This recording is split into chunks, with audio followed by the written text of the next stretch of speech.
Saudara, kalau kita sebagai rakyat yang baik, kita harus taat kepada pemerintah.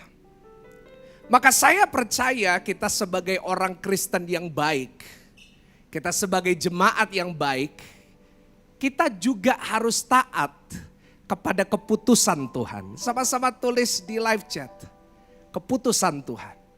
Saudara, kalau sebagai rakyat yang baik, sebagai warga negara Indonesia yang tinggal di Jawa dan Bali, kita harus taat kepada pemerintah dan peraturannya dan keputusannya. Sebagai warga kerajaan Allah, kita kan semua warga kerajaan Allah. Kita harus taat dan belajar menerima keputusan Tuhan. Dan saudara, hari ini saya ingin menyampaikan satu pesan Tuhan dengan judul belajar menerima keputusan Tuhan. Sama-sama tulis di live chat, menerima keputusan Tuhan.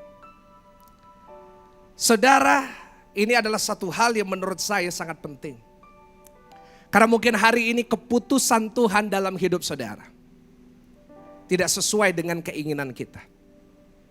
Mungkin hari ini keputusan Tuhan dalam kehidupan saudara tidak sesuai dengan rencana dan kehendak saudara.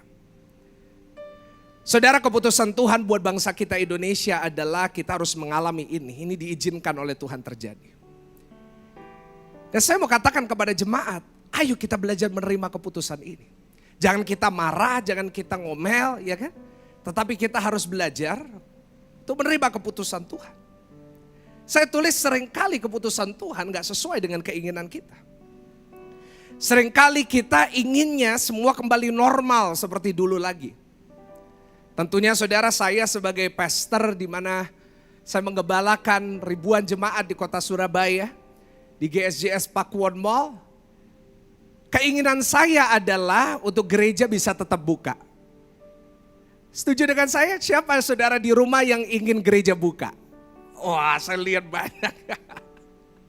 Saudara boleh tulis di live chat karena saya gak bisa dengar saudara, tapi saya bisa baca HP saya di sini, saudara. Keinginan saya tentunya gereja bisa buka dan tempat ini bisa penuh dengan jiwa-jiwa.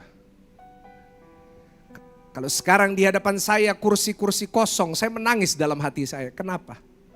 Karena kursi ini mahal, Pak. Kita beli 1000 kursi, mahal. Dan sekarang gak kepake. Saudara gak kebayangkan hanya beberapa minggu yang lalu tempat ini penuh. Sekarang di hadapan saya hanya gak sampai 20 orang yang sedang beribadah. Tapi saya percaya di sini 20 orang yang hadir, semuanya punya semangat 1000 orang. Yang di sini kasih tepuk tangan yang paling meriah buat Tuhan. Nah, yang di rumah dengar, nah itu tepuk tangan 20 orang. Haleluya. Kenapa 20 orang? Karena mereka yang melayani di atas mimbar. Keinginan saya tentunya ruangan ini penuh lagi. Tapi sekali lagi saya catat, seringkali keputusan Tuhan gak sesuai keinginan kita. Keinginan para pengusaha di mall adalah supaya mall tetap buka. Setuju dengan saya? Yang punya toko-toko di PTC, di Pakuwon Mall, mereka ingin ekonomi bangkit. Tapi kenyataannya toko harus tutup. Restoran harus tutup. Keinginan kita adalah corona ini bisa selesai. Siapa di sini ingin corona selesai? Ya kan, tulis di live chat, saya mau corona selesai. Keinginan kita adalah kita gak harus pakai masker kemana-mana. Saya kalau lihat video orang-orang di New York, waduh enak banget ya gak pakai masker semua. Keinginan saya adalah pandemi ini segera selesai. Sehingga gak perlu semprot-semprot. Sekarang orang sudah berlebihan semprotnya, bukan cuma tangan disemprot, muka aja disemprot, saudara. Yang paling luar biasa Pak Dautoni, bukan hanya muka, belakang saya juga disemprot satu badan dari atas sampai bawah, saudara. Keinginan saya kadang-kadang gak sesuai dengan keputusan Tuhan. Tetapi saya mau katakan kepada setiap Bapak Ibu Saudara yang di rumah hari ini, saudara yang merasa bahwa keputusan Tuhan ini gak sesuai dengan keinginan saudara. Saya mau katakan, hanya orang Kristen yang dewasa, yang sadar bahwa hidup ini tidak harus sesuai dengan keinginannya. Sekali lagi saya ulangin, saudara boleh catat ini, saudara boleh screenshot, saudara boleh share di Instagram, jangan lupa tag PS Michael Gunawan. Itu hanya orang Kristen yang dewasa yang sadar bahwa hidup ini tidak harus sesuai dengan keinginannya. Kalau hari ini saudara mengatakan saya orang Kristen yang dewasa, saya orang Kristen yang percaya Tuhan Yesus. Maka kita juga harus sadar bahwa kadang-kadang dalam hidup ini tidak semuanya harus berjalan sesuai dengan keinginan kita. Kita harus sadar bahwa seringkali dalam hidup kita harus mengalami badai. Seringkali dalam hidup kita harus ngadepin persoalan. Seringkali dalam hidup kita harus ngadepin tantangan yang berat. Tetapi satu hal yang saya tahu, meskipun kita ngadepin tantangan yang berat, tetapi kita punya Tuhan yang lebih besar dari semua persoalan. Kita yang percaya berikan tepuk tangan yang paling meriah, tepuk tangan yang paling dahsyat. Karena itu hari ini kembali ditampilkan judul dari khotbahnya. Mari berapa ribu saudara yang sedang ikut ibadah ini sekarang, kita belajar sama-sama menerima keputusan Tuhan. Sama-sama tepuk dada saudara, katakan menerima keputusan Tuhan. Saudara, di dalam Alkitab ada seseorang yang harus menerima keputusan yang berat dari Tuhan. Kita buka Alkitab sama-sama di dalam 2 Raja-Raja pasalnya yang ke-20. 2 Raja-Raja pasalnya yang ke-20. Ayatnya yang pertama sampai ayatnya yang ke-6. Saya akan bacakan buat saudara yang di rumah boleh baca dengan keras. Ya, 2 Raja-Raja pasalnya ke-20 ayat yang pertama sampai ayat yang ke-6. Judul dari perikopnya kalau saudara buka di Alkitab adalah Hizkia sakit dan disembuhkan. Pada hari-hari itu Hizkia jatuh sakit dan hampir mati seperti banyak orang hari-hari ini yang kena COVID. Ya, jatuh sakit dan hampir mati. Lalu datanglah Nabi Yesaya bin Amos dan berkata kepadanya, beginilah firman Tuhan. Sampaikanlah pesan terakhir kepada keluargamu sebab engkau akan mati, tidak akan sembuh lagi. Ayat 2. Lalu Hizkia memalingkan mukanya ke arah dinding dan ia berdoa kepada Tuhan. Ah Tuhan, ingatlah kiranya bahwa aku telah hidup di hadapanmu dengan setia dan dengan tulus hati dan bahwa aku telah melakukan apa yang baik di matamu. Kemudian menangislah Hizkia dengan sangat. Ayat 4. Tetapi Yesaya belum lagi keluar dari pelataran tengah. Tiba-tiba datanglah firman Tuhan kepadanya. Baliklah dan katakanlah kepada Hizkia, raja umatku. Beginilah firman Tuhan Allah Daud bapa leluhurmu. Telah ku dengar doamu dan telah ku lihat air matamu. Sesungguhnya aku akan menyembuhkan engkau. Dan pada hari yang ketiga engkau akan pergi ke rumah Tuhan. Dikatakan ayat 6, aku akan memperpanjang hidupmu 15 tahun lagi. Dan aku akan melepaskan engkau dan kota ini dari tangan Raja Asyur. Aku akan memagari kota ini oleh karena aku dan oleh karena Daud hambaku. Yang percaya sama-sama kita katakan amin. Saya suka ayat 6 tadi barusan. Aku akan memagari kota ini. Saya percaya Tuhan akan memagari kota Surabaya. Yang percaya boleh katakan amin. Bapak Ibu Saudara, hari ini saya akan membahas tentang menerima keputusan Tuhan. Kita baru saja membaca seseorang yang menerima keputusan Tuhan, itu Raja Hizkia. Apa keputusan Tuhan bagi Hizkia? Satu hari Tuhan menyampaikan pesan kepada Raja Hizkia. Dikatakan kamu akan mati dan tidak akan sembuh lagi. Waduh, saudara bisa bayangin saya datang ke rumah saudara. Lalu saya bawa pesan Tuhan, mungkin saudara lagi sakit. Aduh Pak Pendeta saya lagi sakit. Lalu saya datang di depan kamar saudara dan saya teriak, Pak Tuhan ngomong Pak. Bapak gak akan sembuh, Bapak mati. Kira-kira saudara ngomong apa? Ini pendeta minum di mana mabuk di sini. Ya? Gila pendeta, aku minta kesembuhan, dia bilang aku akan mati. Nah itu yang dialami sama Hizkia. Bayangin Hizkia lagi sakit, sakitnya parah, hampir mati, mungkin dia kena COVID. Pak, zaman itu belum ada COVID, mungkin mirip-mirip. Nah, keputusan Tuhan dalam kehidupannya adalah you are going to die. Keputusan Tuhan tidak sesuai dengan keinginannya. Saya yakin Hizkia mau sembuh. Seperti saya yakin saudara yang hadir juga mau sembuh. Tulis di live chat, saya mau sembuh. Tapi kadang-kadang keputusan Tuhan lain. Kita udah berdoa, kita udah sungguh-sungguh. Tapi tetap keputusan Tuhan tidak sesuai.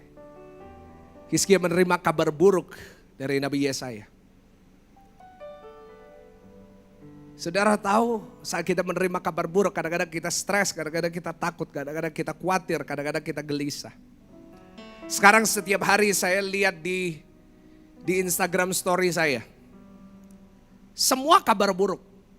rekor baru, orang ini perlu convalescence, orang ini perlu kamar rumah sakit, orang ini butuh oksigen gak nemu.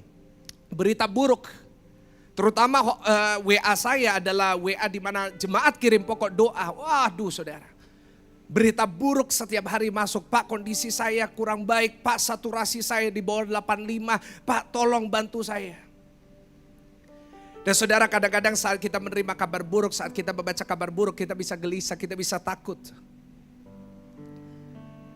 Tetapi Hizkia saat dia menerima kabar yang buruk, dia gak seperti kita yang jadi parno, dia gak jadi seperti kita yang gelisah, yang takut. No.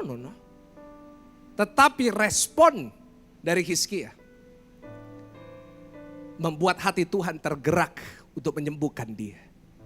Saya berdoa hari ini setiap Bapak Ibu Saudara, ibadah kita, respon kita membuat hati Tuhan tergerak. Yang setuju boleh katakan amin. Yang percaya berikan tepuk tangan yang paling meriah, tepuk tangan yang paling dahsyat.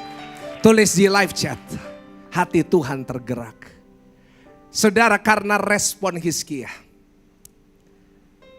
saat dia menerima kabar buruk, saat dia menerima keputusan Tuhan, maka firman Tuhan berkata Tuhan memperpanjang umurnya 15 tahun. Saudara, saya berdoa dan saya bernubuat atas setiap saudara yang mendengarkan firman Tuhan ini. Hati Tuhan tergerak buat saudara. Saya berdoa hari ini, saudara yang butuh kesembuhan, hari ini Tuhan menyediakan kesembuhan buat saudara. Bukan hari ini saudara merasa, Pak saya sakit, tetapi hari ini kalau hati Tuhan tergerak buat saudara, maka saya yakin dan percaya Tuhan bisa memulihkan keadaan saudara. Karena hidup kita tidak ditentukan sama kata dokter. Kehidupan kita gak ditentukan sama berita. Hidup kita tidak ditentukan oleh perkataan orang. Tetapi hidup kita ditentukan oleh karena perkataan Tuhan yang luar biasa. Berikan tepuk tangan yang paling luar biasa. Pertanyaan saya bagi setiap Bapak Ibu Saudara, apa respon saudara hari ini akan keputusan Tuhan? Sebagai satu bangsa, keputusan Tuhan adalah gelombang kedua. Tapi bagaimana respon kita hari ini? Di hari Minggu di mana kita beribadah sebagai gereja akan menentukan hasilnya. Hari ini kita mau belajar bersama-sama respon dari Hizkia. Kenapa kok Tuhan menyembuhkan Hizkia? Kenapa kok hati Tuhan tergerak terhadap Hizkia? Dan saya berdoa saudara juga mengalami apa yang dialami oleh Hizkia. Yang pertama kita buka di ayatnya yang ketiga, 2 Raja-Raja pasalnya ke-20 ayatnya ketiga. Kita mau lihat sama-sama respon dari raja ini saat dia divonis sama Tuhan sendiri, mati, gak akan sembuh. Saya bacakan buat saudara, dikatakan, Tuhan, ingatlah kiranya bahwa aku telah hidup di hadapanmu dengan setia dan dengan tulus hati, dan bahwa aku telah melakukan apa yang baik di matamu. Kemudian menangislah Hizkia dengan sangat. Saudara, yang pertama kenapa hati Tuhan tergerak untuk menyembuhkan, untuk memulihkan keadaan Hizkia. Saudara boleh catat, saudara boleh screenshot. Yaitu karena yang pertama dia sadar diri. Tulis di live chat, sadar diri. Kalau saudara sedang di rumah, saudara gak isolasi mandiri, saudara ibadah bersama dengan keluarga, coba senggol kanan kiri katakan, sadar diri. Ya kan? Sadar diri. Hizkia sadar diri. Itu kelihatan di ayatnya yang ketiga. Coba ditampilin lagi ayatnya yang ketiga, sadar diri ya. Screenshot, share, posting supaya teman-teman kita bisa membaca. Dikatakan, Tuhan, ingatlah kiranya bahwa aku telah hidup di hadapanmu dengan setia dan dengan tulus hati, dan bahwa aku telah melakukan apa yang baik di matamu. Nah saudara, saya dulu waktu sekolah Alkitab, saya S1-nya dokter, saya S2-nya teologi. Saudara, waktu saya S2 teologi, kami diajarin di kelas hermeneutika. Hermeneutika itu ilmu menafsirkan Alkitab. Bahwa kalau kita baca ayat, kita harus ngerti kontekstualnya. Artinya kontekstual adalah kita harus tahu bagaimana dibicarakannya, di mana dibicarakannya, nadanya, dan segala sesuatu tentang ayat itu. Karena saudara setuju nggak dengan saya? Bagaimana seseorang mengatakan sesuatu, beda nada, beda arti. Setuju dengan saya? Nah, saya kasih contoh. Kadang-kadang apa yang ditulis sama bagaimana dikatakan itu berbeda. Coba satu kata. Saya kasih contoh paling gampang. Maaf. Atau sekarang gak ada yang ngomong maaf ya. Sorry gitu. Kata sorry kalau ditulis kelihatannya baik. Tapi kalau konteksnya lain, itu artinya bisa lain. Tergantung nadanya. Coba saya mau kasih saudara contoh. Nada kata sorry. Pak, sorry ya Pak. Nah enak kan adem hatinya. Aduh iya, gak apa-apa. Tapi coba saya ganti nadanya.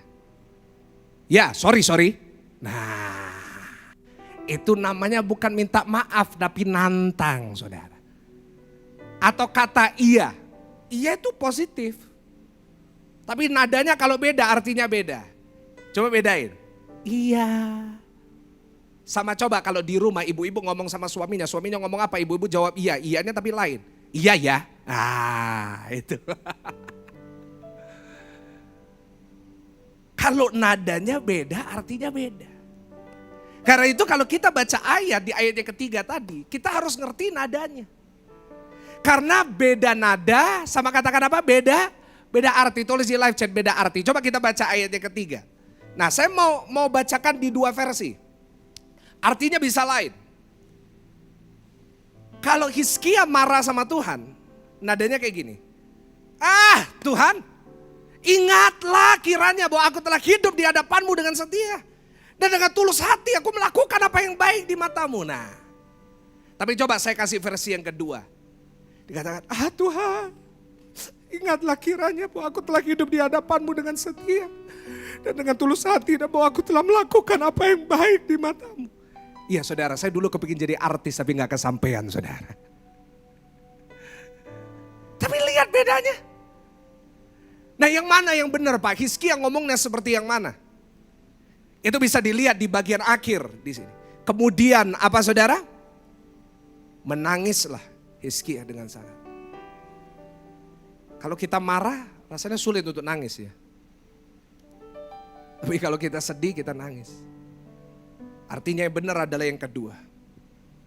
Itu namanya hermeneutika. Tuhan, ingatlah aku.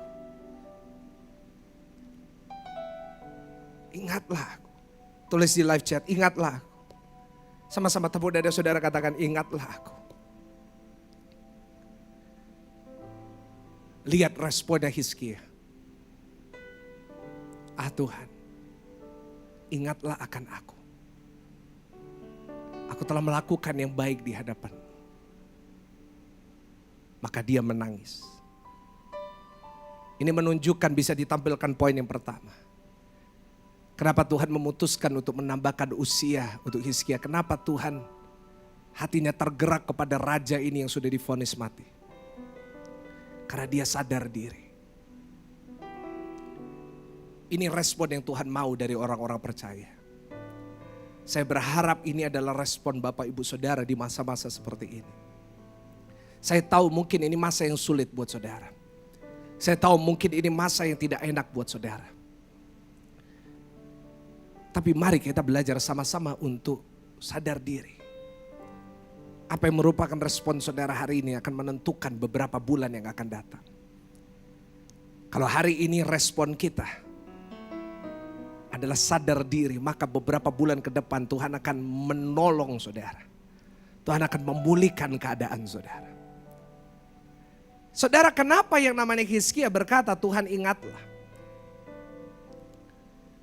Dia sadar diri. Dan dia menangis. Saudara, kenapa saya berkata dia sadar diri? Saudara, kita harus melihat dulu apa yang Hizkia lakukan selama hidupnya. Saya ada tulis di slide. Apa yang Hizkia lakukan selama hidupnya? Yang pertama saudara, saya catat dia menghancurkan semua penyembahan berhala di Israel. Untuk kita bisa melihat betapa sadar dirinya orang ini. Betapa tahu dirinya orang ini. Kita harus lihat dulu apa yang dia lakukan. Saudara, pada zaman itu, pada zaman raja-raja, orang Israel beralih kepada penyembahan berhala. Menyembah Nabi Baal, Asyerah. Dan Tuhan paling benci sama penyembahan berhala. Firman Tuhan mencatat di 10 hukum Taurat, jangan ada padamu Allah lain. Ini menunjukkan jangan sampai ada berhala. Gak boleh ada patung, tetapi orang Israel melakukan itu. Setelah Daud mati, karena Salomo yang punya berapa istri saudara? 1000 istri. Pak, jangan ada cita-cita punya istri sebanyak Salomo, Pak. Karena kalau kita punya 10% aja dari istrinya Salomo, itu 100 istri. Pak, satu aja gak habis-habis kan Pak. Jangan ada rencana buka cabang Pak. Amin Pak. Saudara, setelah Salomo bersama dengan 1000 istrinya menyembah berhala, setelah itu keturunan-keturunan dari raja-raja ini hancur. Karena itu apa yang saudara lakukan sebagai orang tua Pak, itu sangat penting untuk generasi berikutnya. Karena itu saya mengajak saudara sebagai orang tua, ajak anak saudara sekolah minggu. Ajak mereka ikut ibadah youth, remaja dan dewasa muda. Kenapa? Karena bagaimana kita meninggalkan warisan kepada anak kita itu penting. Dan warisan yang paling penting bukan uang, tapi warisan iman. Yang setuju boleh katakan amin dan tulis warisan iman. Karena itu ayo, saudara yang punya anak, ajak mereka ikut sekolah minggu hari ini. Ada sekolah minggunya di channel YouTube ini. Dan ada ibadah youth kemarin Sabtu. Tetapi saudara, kembali ke firman Tuhan, di saat Salomo menyembah berhala, semua keturunannya para raja-raja yang jahat di mata Tuhan, firman Tuhan katakan mereka menyembah berhala. Tetapi di saat Hizkia menjadi raja, saya catat kembali di slide, dia menghancurkan semua penyembahan berhala. Yang kedua, dia melakukan semua perintah Tuhan. Firman Tuhan berkata, dia ngelakuin semua perintahnya, bahkan dia ngomong sama Tuhan, Tuhan, aku melakukan semua yang kau suruh. Dan yang ketiga, dia buka kembali bait Allah. Bayangin, setelah sekian lama bait Allah atau gerejanya pada zaman itu, di mana orang datang menyembah ditutup, Hizkia buka gereja supaya orang datang beribadah. Wow. Maka firman Tuhan berkata, gak ada raja yang seperti dia sesudah dia. Jadi setelah Hizkia semua menurun, gak ada yang seperti dia. Dari 3 hal ini kita sudah bisa lihat ini raja yang istimewa. Ini raja yang hebat yang sudah melakukan yang baik buat Tuhan. Tetapi kembali kita lihat tadi di ayat yang ketiga, Tuhan berkata, you're going to die. Di ayat yang pertama, mohon maaf. Kamu akan mati, kamu gak akan sembuh. Saudara bisa bayangin, udah ngelakuin begitu banyak, tapi tetap Tuhan bilang kamu akan mati. Saudara, semestinya kalau kita sudah melakukan banyak buat Tuhan, kita harus seperti Hizkia. Apa saudara sadar? Sadar diri. Tapi kadang-kadang kita enggak. Kadang-kadang kita sebagai orang yang sudah melakukan yang baik untuk Tuhan, saat kita menerima sesuatu yang buruk, kita marah sama Tuhan. Saya catat, kadang-kadang respon kita akan keputusan Tuhan gak sesuai dengan firman Tuhan seperti Hizkia. Apa respon kita? Kadang-kadang respon kita saat keputusan Tuhan tidak sesuai dalam hidup kita, kita marah. Tulis di live chat, saya tidak boleh marah. Yang kedua, kita menuntut, dan yang ketiga kita meninggalkan Tuhan. Kadang-kadang kita punya kebiasaan 3 hal ini saat sesuatu dalam hidup kita gak terjadi sesuai dengan keinginan kita. Pak, saya sudah pelayanan. Pak, saya sudah kasih persepuluhan. Pak, saya sudah kasih untuk sewa gedung. Pak, saya udah kasih untuk orang miskin. Pak, saya udah beribadah di saat teman-teman saya gak ada yang mau beribadah. Dan saat kita ngalamin sesuatu yang buruk, kita marah, kita menuntut, dan kita meninggalkan Tuhan. Ada banyak orang berkata, ya gak Tuhan-Tuhanan. Respon kita kok gitu banget sih? Saya melihat ada banyak orang kepahitan dengan Tuhan. Kenapa? Karena hidupnya gak sesuai dengan ekspektasi, hidupnya gak sesuai dengan keinginannya. Saudara, semestinya dari semua orang yang bisa marah sama Tuhan, Hizkia seharusnya yang marah. Kenapa? Saya tadi sudah catat dia melakukan 3 hal ini. Dia menghancurkan semua penyembahan berhala. Dia udah melakukan semua perintah Tuhan. Dia membuka kembali bait Allah. Semestinya kalau ada satu orang yang bisa marah sama Tuhan, Hizkia. Mungkin dia bisa marah dengan Tuhan. Tuhan, aku sudah ngelakuin semuanya. Tuhan, aku sudah bangun bait Allah. Aku sudah menghancurkan semua penyembahan berhala. Tapi kenapa kok aku harus mati? Kenapa kok aku harus ngalamin ini? Dan mungkin itulah keadaan saudara hari ini. Tuhan, aku sudah ibadah Tuhan. Semua ibadah aku ikutin. Doa fajar ikut, doa malam ikut. Kau wanita ikut, kau bapak ikut. Darah Yesus jangan Pak. Bingung saudara, Tuhan yang mana ini, laki atau perempuan? Ibadah youth ikut, ibadah lansia juga ikut. Nggak jelas umurnya berapa sudah. Tapi kenapa ini terjadi? No. Hari ini mungkin saudara ngalamin sesuatu yang buruk. Padahal saudara udah ngelakuin yang baik. Tapi hari ini respon kita harus beda. Sama-sama tulis beda. Tulis di live chat. Seperti Hizkia kita harus berbeda. Hizkia gak marah. Hizkia gak menuntut. Hizkia tidak meninggalkan Tuhan. Tapi apa yang dilakukan sama Hizkia? Dia sadar diri. Sekali lagi tepuk dada saudara, katakan sadar diri. Dia tersungkur di bawah kaki Tuhan. Dia berdoa, dia menangis. Tuhan, ingatlah akan aku. Pertanyaan saya, apakah itu respon kita? Atau respon kita marah sama Tuhan? Atau respon kita kecewa sama Tuhan? Saudara, kenapa Hizkia saya sebut sadar diri? Karena dia sadar apa yang dia telah lakukan itu tidak sebanding dengan apa yang Tuhan sudah berikan.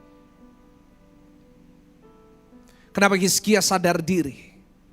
Karena dia gak menuntut Tuhan. Saya catat di slide. Dia sadar dan dia merasa dia gak berhak. Tulis di live chat, saya tidak berhak. Dia merasa dia tidak berhak untuk menuntut dan menyalahkan Tuhan. Pak, Bu, saudara, brother, sister. Siapa sih kita ini? Kok kita bisa-bisanya marah sama Tuhan? Kok bisa-bisanya kita kecewa sama Tuhan? Saudara, saya gak pernah merasa diri saya berhak untuk menerima sesuatu dari Tuhan. Meskipun saya sudah melakukan banyak buat Tuhan. Ada orang berkata, Pastor jeripaya, Pastor gak sia-sia Tuhan mengembalikan beribu kali ganda. Saya bilang gak perlu ribuan kali ganda. Gak dibalas pun juga gak apa-apa. Ya gak sih? Karena Tuhan itu udah terlalu baik buat kita. Tulis di live chat, Tuhan udah terlalu baik buat kita. Saudara, kita gak berhak nuntut Tuhan. Karena apa yang dia lakukan udah terlalu baik. Apa yang dia lakukan sudah terlalu dahsyat. Kalau hari ini saudara dan saya masih bisa bernafas, itu artinya Tuhan udah terlalu baik buat kita. Yang setuju boleh katakan amin. Boleh saudara sama-sama yang di sini, saudara yang di rumah tarik nafas panjang-panjang. 1, 2, 3. Keluarin. Dengerin baik-baik saudara yang baru tarik nafas. Itu gratis Pak oksigennya. Itu gratis paru-parunya. Saudara tahu betapa banyak orang yang WA ke saya, Pak Pendeta, tolong bantu kenalan, carikan oksigen, saya nggak dapat Pak. Tolong bantu carikan, Bapak dulu sekolah dokter pasti kenal orang punya ventilator, darah Yesus. Masa orang sekolah dokter pasti tahu ada ventilator? Dengar saudara bisa nafas, saudara gak berhak untuk marah sama Tuhan. Saudara boleh di PHK, saudara boleh ngalamin sesuatu yang buruk, bisnis saudara boleh menurun. Tapi kita gak berhak marah sama Tuhan. Yang setuju katakan amin.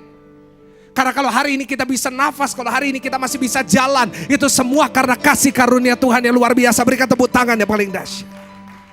Sadar diri Pak, sadar diri brother, sister, Bu. Mari kita belajar seperti wanita yang di Syrovenesia. Dia datang sama Tuhan, dia udah datang sama Tuhan, dia udah datang jauh. Duduk di bawah kaki Tuhan.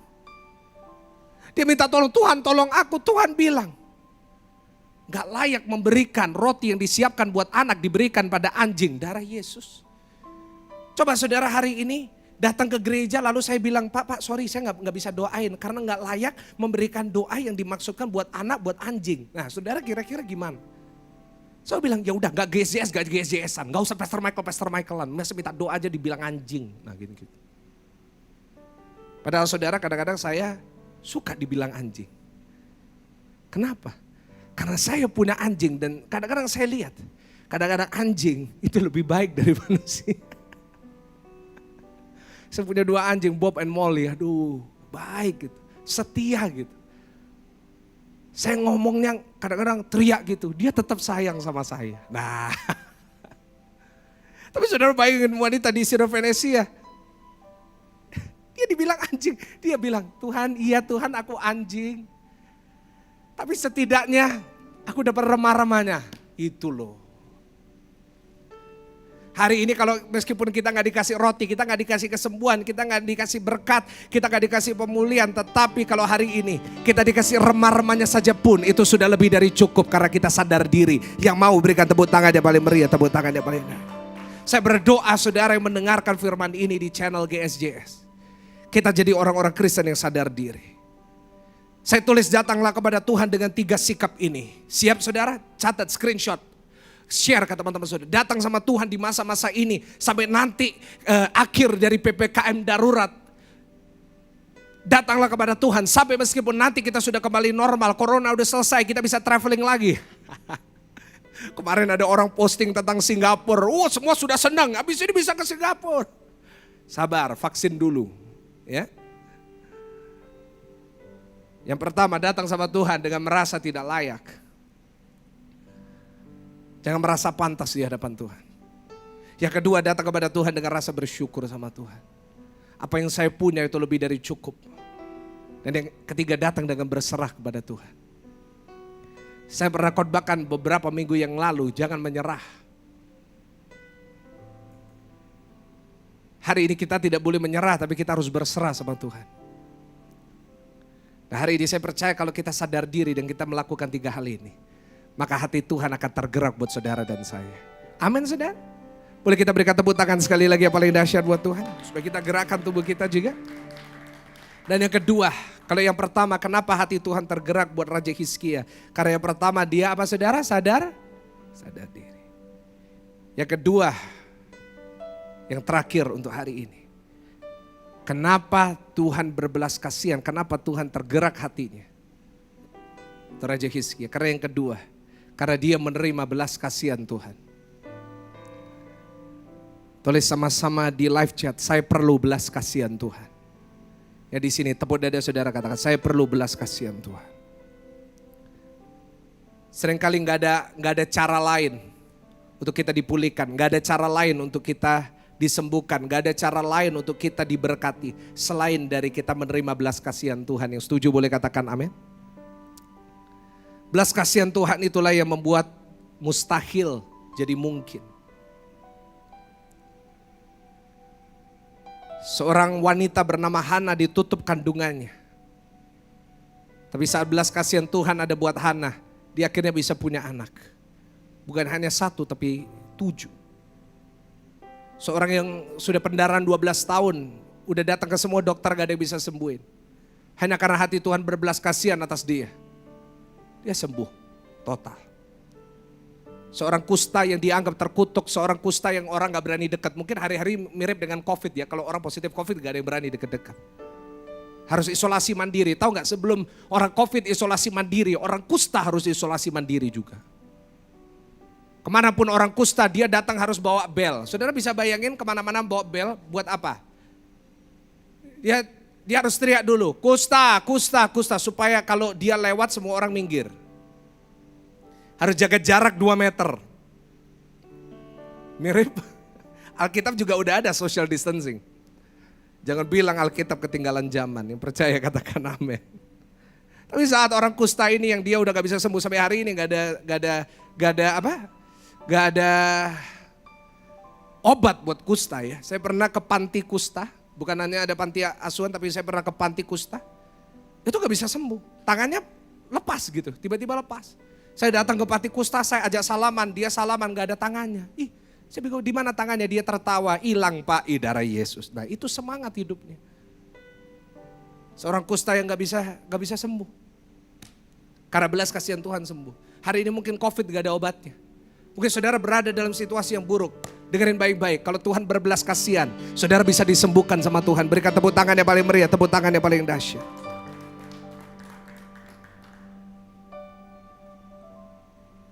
Saat Hizkia menerima belas kasihan Tuhan, dia disembuhkan. Belas kasihan Tuhan datang di saat yang tepat. Belas kasihan Tuhan itu mendatangkan sesuatu yang saya sebut plot twist. Sama-sama tulis di live chat plot twist. Sama-sama di sini katakan sama-sama apa plot? Sudah ngerti plot twist? Mungkin yang apa itu plot twist? Plot twist itu saya kasih contoh. Saudara pernah, saya pernah khotbah tentang plot twist ya. Saya pernah nonton Avengers. Nah yang di rumah, yang isolasi mandiri, kalau punya Disney Plus bisa nonton Avengers Endgame. Saudara ingat nonton? Saya ingat waktu itu saya nonton di IMAX. Itu berapa ratus orang ya Selin ya. Saya duduk, waduh rame gitu. Kita gak pikir sebelah saya, hacing sebelah saya. Gak ada yang peduli gitu. Saya bisa bayangin kalau itu zaman sekarang, aduh. Saudara ingat Endgame? Kalau saudara lupa habis ini saudara bisa dengerin, bisa lihat nanti di Disney Plus. Pakai Telkomsel murah kok. Ini Bapak ambasadornya Disney Plus, bukan. Coba sharing pengalaman. Saudara tahu waktu Captain America dan Thor dan Iron Man lawan Thanos lalu kalah, terus perisainya kepotong jadi dua, dia jatuh dan akhirnya Thanos berdiri, satu tentara besar datang untuk ngancurin bumi. Lalu yang namanya Captain America berdiri, dia sendirian, semuanya udah jatuh, dia bawa perisai yang terpotong dua, dia berdiri, dia siap melawan puluhan ribu tentaranya Thanos. Tapi apa tiba-tiba terjadi? Tiba-tiba muncullah lingkaran warna oranye. Keluarlah Doctor Strange, keluarlah Spider-Man, keluarlah semuanya. Ada suara deng deng. Wah merinding kan? Saya khotbah aja merinding. Lalu Captain America nyeretin. Avengers assemble. Wah perang. Itu namanya apa? Plot. Sama-sama katakan plot twist. Mungkin ada yang bingung. Ini khotbah atau ini hipnosisnya Avengers?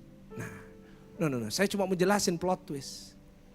Di saat semua udah gak ada harapan, saat belas kasihan Tuhan datang. Plot twist terjadi dalam hidup saudara, yang sakit Tuhan sembuhkan, yang bangkrut Tuhan angkat lagi. Pemain musik silakan naik, kita siap-siap perjamuan suci, yang di rumah siap-siap perjamuan suci. Tahukah saudara belas kasihan Tuhan